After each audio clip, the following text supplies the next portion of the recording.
Welcome to the Fantasy Baseball Weekly Podcast with Phil Naessens.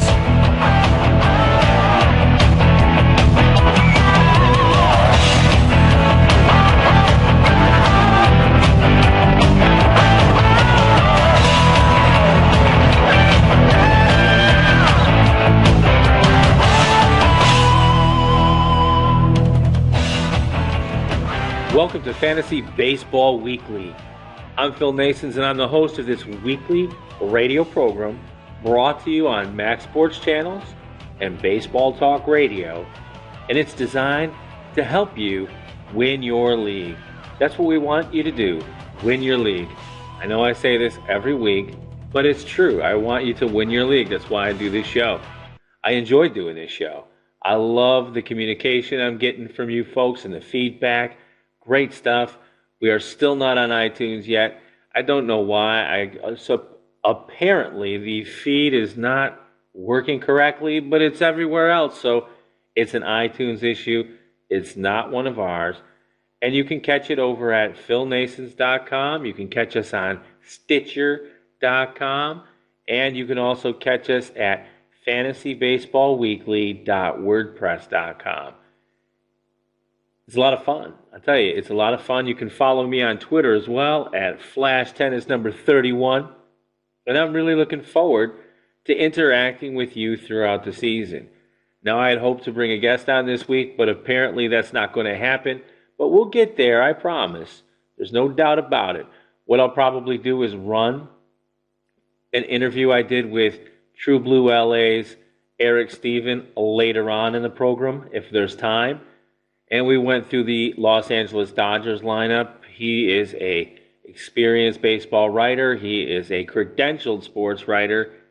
And he's at spring training, so he gave us all the 411 on the Los Angeles Dodgers.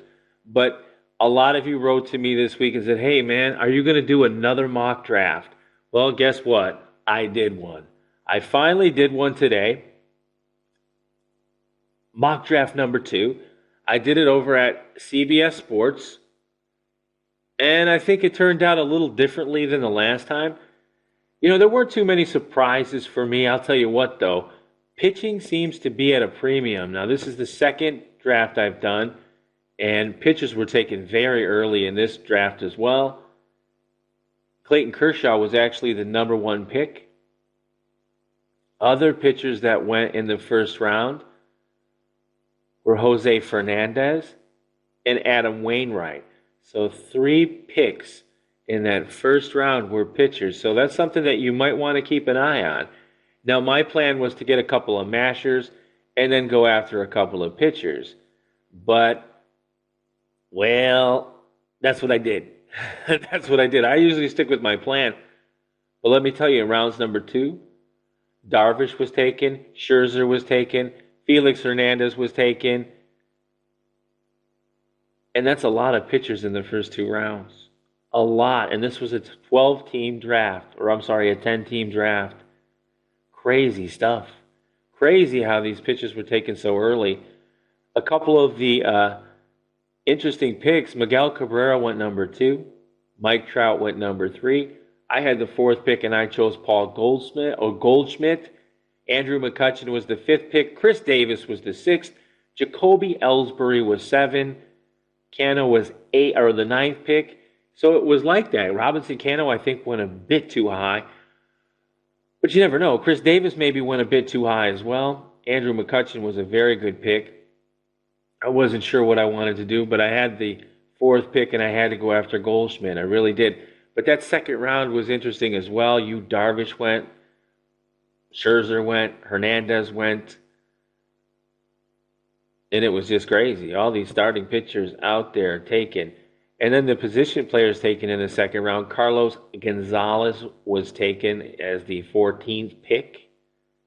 Hanley Ramirez went 15. We talked about Hanley with the Dodgers fella, Eric Steven, and maybe I'll play that for you later. Ryan Braun was taken 16th. I chose Adam Jones. Edwin Encarnacion was the 18th pick. Troy Tulowitzki was the 19th pick, and Prince Fielder was the 20th pick. Again, some of those picks were quite interesting, and I'll tell you what, you can learn a lot from these mock drafts. But again, those pitchers are being taken. 7 pitchers in the first 2 rounds. Now, I didn't buckle and fall and fade and take a pitcher until I believe I took the pitcher in the 3rd round. That's exactly what I did. I took a pitcher. Pitchers that went in round number 3. Now, this is interesting as well. Cliff Lee went. David Price went. I chose Justin Verlander. Steven Strasburg went. And Chris Sale went in the 3rd round. Usually, in times before, in times past, we didn't do this. We did not take pitchers until at least the 3rd round. And I don't think that these pitchers would have been there. So, again, you have to want to, or absolutely, you'll want to pay attention to how your draft is going. You know, you want to grab yourself a guy with at least 200 strikeouts. At least one of them, I would think. Maybe 2 if you can get them. Position players taken in the 3rd round. Alex Rios was taken. Giancarlo Stanton was taken. Joe Mauer. Yasiel Puig.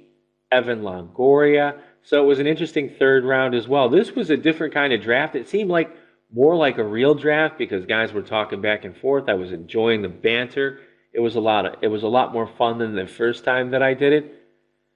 But it was an interesting draft. In the 4th round, pitchers taken. Madison Bumgarner was the only pitcher taken. Guys started to slow down and started to get some offense. Names taken in the 4th round: Bryce Harper, Joey Votto, Adrian Beltre, Dustin Pedroia, Jason Worth, who I still think, and as a 4th round pick, I think was okay, but still in all, very difficult. I took Buster Posey, Starling Marte was taken, and Jay Bruce and Matt Kemp. Matt Kemp is one that I would be definitely careful with, but from all indications, he might be ready. We'll have to wait and see on that, but man, I would be very, very careful with him. In round number 5, pitchers taken: Craig Kimbrell was taken, Jared Weaver, Zach Greinke. Slow down of pitchers. You see how that slowed down? Now guys are starting to load up the sticks. Jason Kipnis was taken in the 5th round. Willen Rosario is someone I took. I'll explain all this in a second. David Wright was taken, Hunter Pence, Carlos Gomez, Justin Upton, and Will Myers.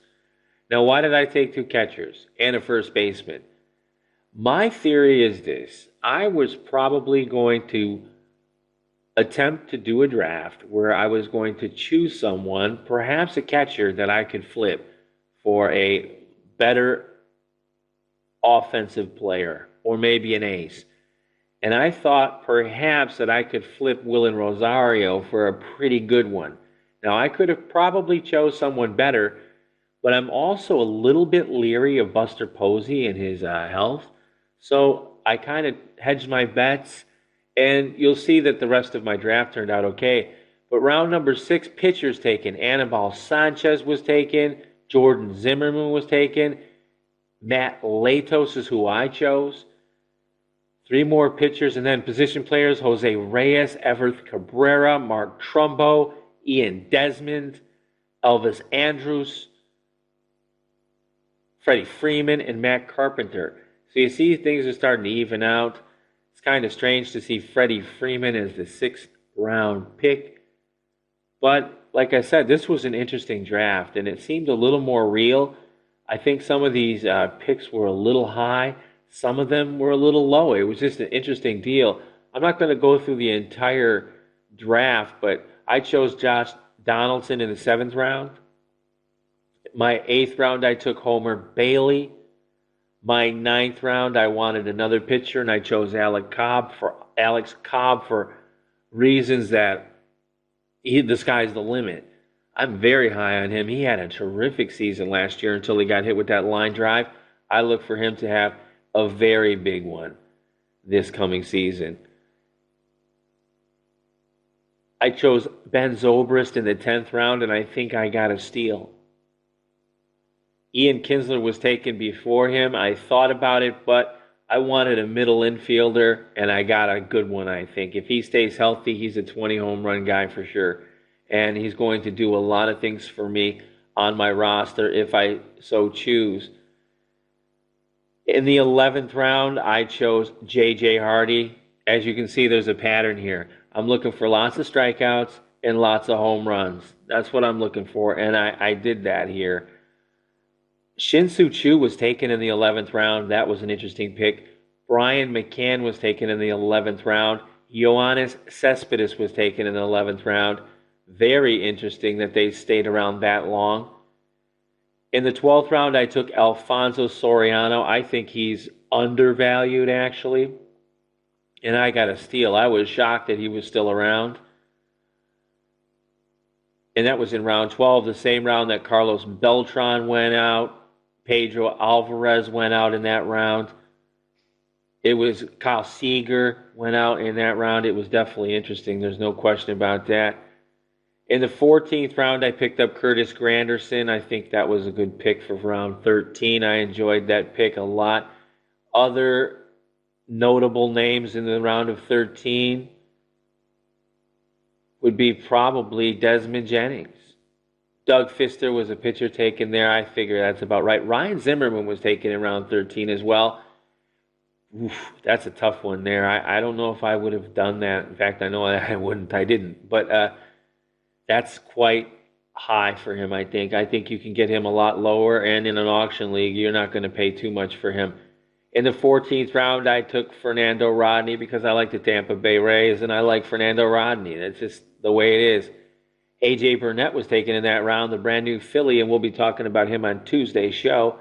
Joe Nathan was taken in that round. Tim Lincecum was taken in the 14th round. Grant Belfour was taken in the 14th round as well. Matt Moore, 14th round. A lot of pitchers taken late, which is normal, I think. In the 15th round, I picked up Ernesto Friari. He's just a favorite of mine. He's always produced for any of my teams, so I really like having him around. And in the 16th round, I took Ubaldo Jimenez because I just like his strikeouts, and I was stunned that he was still around. In the 17th round, I took Colby Rasmus. And in the 18th round, I took Michael Kadire. I think he's great, and he's dual eligible, so I think I got a steal. In the 19th round, I took Michael Bourne, which I think I also got a steal there too. In the 20th round, I took Alejandro Diaz from the White Sox. I think I got a steal there. I picked up Nick Swisher in the 21st round, another first baseman, I know, but he's dual eligible, so that's not a bad thing. And I picked up, and this is the steal of the draft, I think, I got Jonathan Villar in the 22nd round, the shortstop for Houston, who's going to steal a lot of bases and drive in some runs for me, and I appreciate that a lot. So all in all, I think I had a pretty good draft.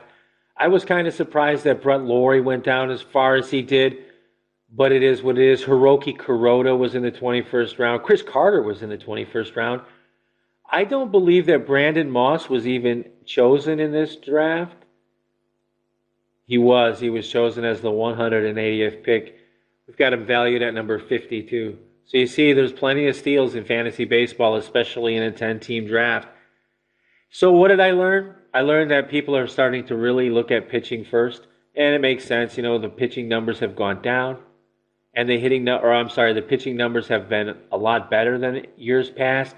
I think the total ERA for pitchers was 4.017, and hitting has gone down. So it makes sense, I guess. And that's what we're looking at right now. After the second mock fantasy draft, I'll do another one for sure. But boy, those pitchers went out early, so keep that in mind. All right, you know what I'm going to do? I'm going to take a break, and when I return, I'm going to take a look at middle infielders tonight. You're listening to Fantasy Baseball Weekly on Max Sports Channels and Baseball Talk Radio.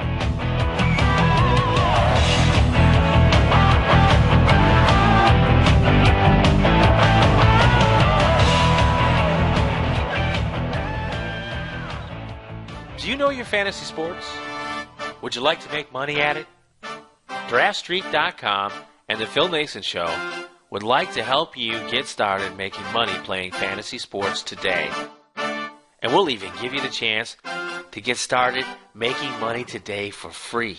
On me. That's right. All you have to do is head on over to PhilNaessens.com or visit the show notes for this show.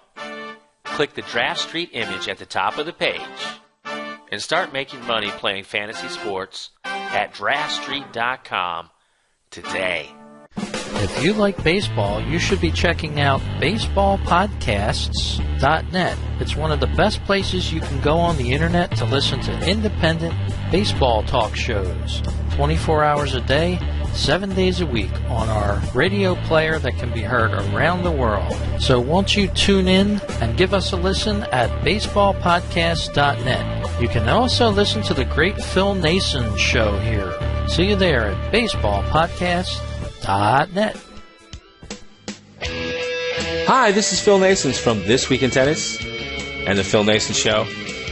Max Sports Channels offers the best in sports talk radio, as well as great music 24 hours a day. It's my daily destination, and I hope it's yours. The sports talk begins each and every day at 3 p.m. and ends around 9 p.m. Special programming on the weekends, and in between all that, the hottest music on the internet. That's Max Sports Channels.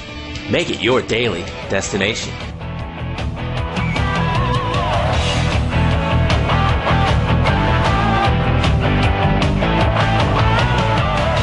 Welcome back to Fantasy Baseball Weekly. Middle infielders, very important part of any baseball team, is securing the middle of the infield. You know, we're going to start with second baseman tonight. I'm going to go through this as quickly as I can. Remember, please do your own homework. This is just my list of where I value these guys. You, on the other hand, may find that you want to value them a little less or more. Or maybe Phil's full of crap. Who knows, But the bottom line is this is my thing, my list that I've compiled over the last week. And, well, let's start with Robinson Cano. He's now with the Seattle Mariners. This is going to be a very good situation for him, I think. He's going to enjoy himself. He's going to be out of the media spotlight. He should be okay. The team is basically new, but it's baseball. He's still going to hit. He's probably going to hit 22 bombs and drive in 91 runs. He'll steal a few bases, look for a batting average around 304, an on-base percentage of 374, and a slug of around 493. Value him at about $35. Jason Kipnis is my second guy. The Cleveland Indians standout is valued right now at about $23. His batting average will probably be around 277. His on-base percentage of 367 is not too bad. His slug of 437 could be better, but I'm looking for him to hit about 16 to 20 bombs, drive in 79 runs, and more importantly, and what gives him the added value, is that he'll probably steal about 30 bases. Base stealing is very important to me, and I think it should be important to you too. And if it isn't, well, that's okay. I hope you're in my league because I plan on winning the stolen base category. Anyway, Dustin Pedroia, I got him ranked number 3. I'm looking for him to hit about 10 bombs and 84 RBIs. I see him valued at around $22. His on-base percentage of 379 is probably very good for a second baseman. His batting average should be around 300, and his slug should be around 431. Good value at $22, $22. Up next, I have Matt Carpenter from the St. Louis Cardinals. What a great season he had last year. I look for him to hit about 10 bombs and drive in 61 runs. I look for him to steal a couple of bases, bat around 299 or 300, with an on-base percentage of about 380 to 390 and a slug of 461. Look for him to be about 17 to 19 bucks. Brandon Phillips, at number 5 from the Cincinnati Reds. He's got some swag, baby. And I like him. At 16 home runs, 86 RBIs, he'll steal about 8 to 10 bases.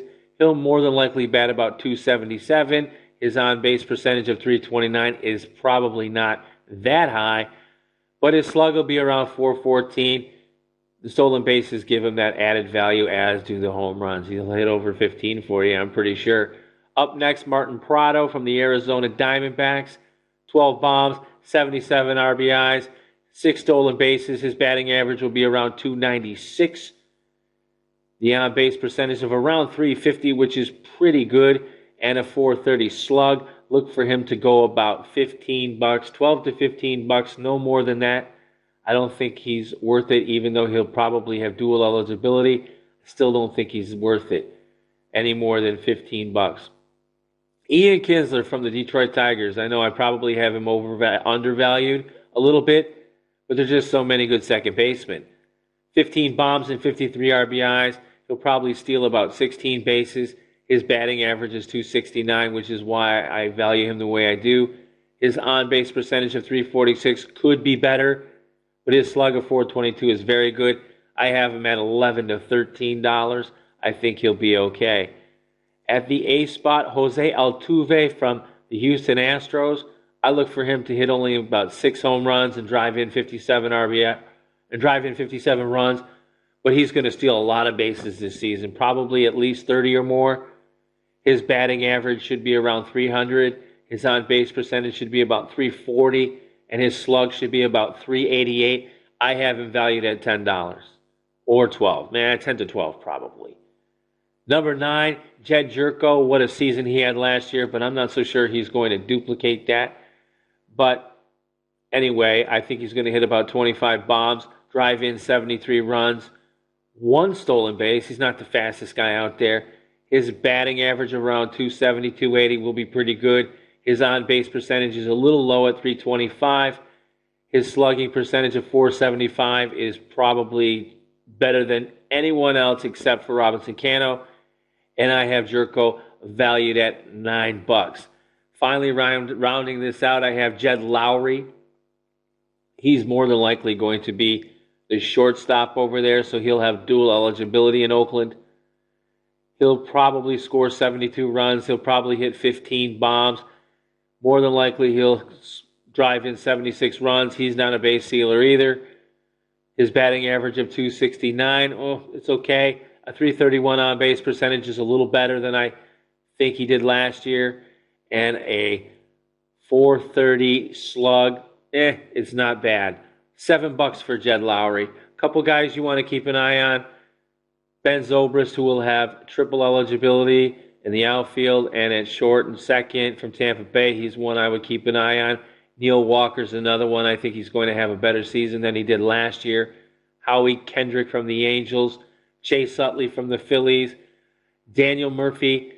This guy's a hitting machine. He'll probably bat 300. So if average is what you're looking for, he would be the guy. All right, and now on to the shortstops. Hanley Ramirez is my number 1 guy. My number 1 and number 2 guys are probably highly debatable, but they're the best 2 out there when they're healthy. Hanley Ramirez is probably the best one of the bunch offensively. He'll hit 25 bombs if he stays healthy, drive in 85 runs, 18 stolen bases he'll get for you. His batting average of 279 or better, an on-base percentage of 350 or better, and a slug of 503. That's a beautiful thing. He should go for about $25. Don't pay any more than that. Be careful and watch because he's been hurt, and who knows, what's going to happen with Hanley.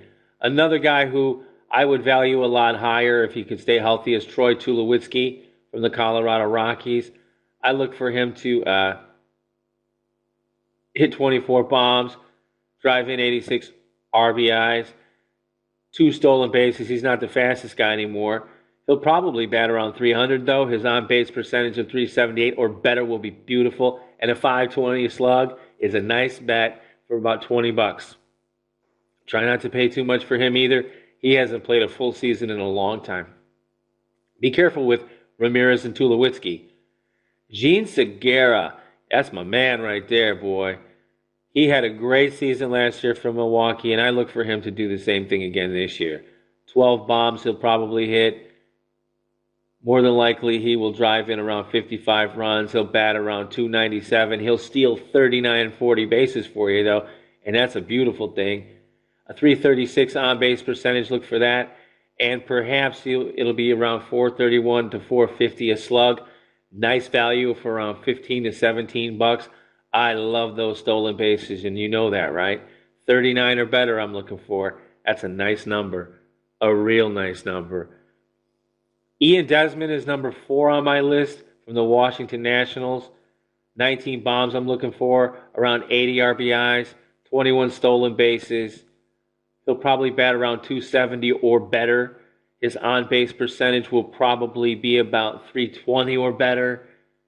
look for around a 450 slug, and I would think that he would be around $14 to $16. That's what I have him valued at. Now, Elvis Andrus from the Texas Rangers, we talked about him the last couple of weeks on my daily show. He'll probably only hit 4 bombs for you. And he'll probably only drive in 59 runs, but he'll steal 34 bases. He'll bat over 270. His on-base percentage will be around 350, and his slug will be around 360 or better. $14 or less, and you got yourself a great value in Elvis Andrus. Jose Reyes, another one who can't seem to stay healthy, but if he can light it up. I'm looking for about 10 home runs and 49 RBIs from him, around 24 stolen bases. Probably he'll bat over 300. His on-base percentage will probably be around 370. His slug will probably be around 450. And I look for him to be about a $15 value, $13 to $15 value because of his name. People are going to pay that much. Don't you fall for that big name recognition. This guy hasn't played a full season in some time. Xander Bogaerts from the Boston Red Sox is another young fellow I'm keeping my eyes on here. He is a fantastic young prospect, young hitter. I'm looking for about 16 bombs out of him, 72 RBIs, 8 stolen bases, around 280 batting average, around a 350 or 360 on base percentage, a 420 or better slug, and I think you can get him for around $10, $12. And if you can, you've done well. He's a good player. The sky's the limit as far as I'm concerned with Mr. Bogaerts. He's all right. Asdrubal Cabrera from the Cleveland Indians is another one who I have valued maybe I've valued him a little bit too low, perhaps. But I'm looking for 16 bombs from him and 74 RBIs.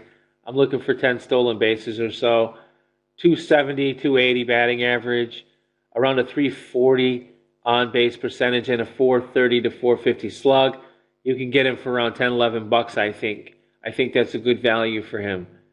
Andrelton Simmons from the Atlanta Braves, 16 bombs I'm looking for, 77 to 80 RBIs, around 5 stolen bases, a 276 batting average, a 327 or better on-base percentage, and a 429 slug, around $9, $8, $9. J.J. Hardy is who I drafted in my mock draft that I talked about earlier. I'm looking for 22 bombs and 72 RBIs from him. 1 stolen base, probably about a 270 batting average with a 307 on-base percentage and a 431 slug. I'm looking to spend about, $5 to $7 for J.J. Hardy. Some other guys you want to look for in this: Everth Cabrera, we talked about him. Ben Zobrist, Jed Lowry, we talked about him. Alexi Ramirez from the Chicago White Sox is another guy you can keep your eye on. Jimmy Rollins from Philadelphia, keep your eye on him. Johnny Peralta's a wild card. We don't really know what's going to happen with him in St. Louis. You can get him pretty cheap, I would think. Eric Ibar from the Los Angeles Angels is another one you can get pretty cheap. And Jonathan Villar from Houston, you can get him pretty cheap as well.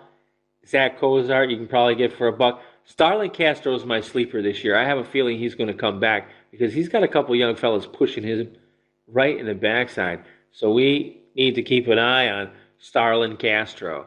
You know what? That's going to wrap it up for today's Fantasy Baseball Weekly, or I should say this week's Fantasy Baseball Weekly. I want to thank you all for taking the time to listen. You can follow us on Twitter at FlashTennis31. Like us on Facebook. You can visit the PhilNaessens.com website for all your baseball sports needs. If you need to get in touch with me, you can contact me through that website or leave a voicemail, and I'll answer your questions, comments, or concerns. Until next week, this is Phil Naessens. Have fun with your drafts.